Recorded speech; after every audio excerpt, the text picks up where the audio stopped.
7h08 sur Europe 1. On va s'arrêter maintenant sur cette on peut le dire, révolution en cours dans nos façons de voyager et de consommer notre électricité. 2020, c'est peu de le dire, a tout chamboulé. C'est notre dossier ce matin avec vous, Emmanuel Dutheil et Olivier Samin. Bonjour. Bonjour. Bonjour. Jamais notre électricité n'a été aussi verte en France. On y revient dans un instant avec vous, Olivier.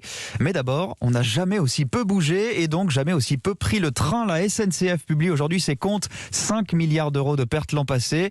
Et elle mise justement sur son empreinte environnementale pour nous faire remonter à bord. En plus, bien sûr, d'efforts sur les prix. Expliquez-nous, Emmanuel Dutheil.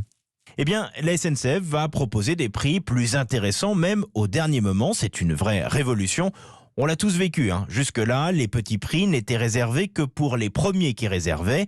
Et plus on achetait tard notre billet, plus le prix du billet était cher, et souvent très cher. Une refonte totale des tarifs se prépare donc pour juin, mais c'est très compliqué à mettre sur pied. La SNCF s'attend par ailleurs à perdre 15% de clients professionnels dans ces trains dans les années à venir. Même après la crise, certains vont privilégier les réunions virtuelles. Alors pour compenser, elle va lancer des offres d'abonnement beaucoup plus flexibles qu'aujourd'hui pour les professionnels. Le but, aller chercher notamment les salariés des PME qui ont moins d'abonnements.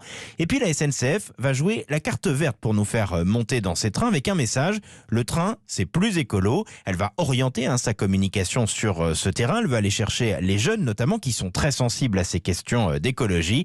La SNCF compte également développer l'éco-conduite et mise sur ses futurs TGV en 2024 pour réduire d'1 tiers ses émissions de carbone. Emmanuel Dutheil est juste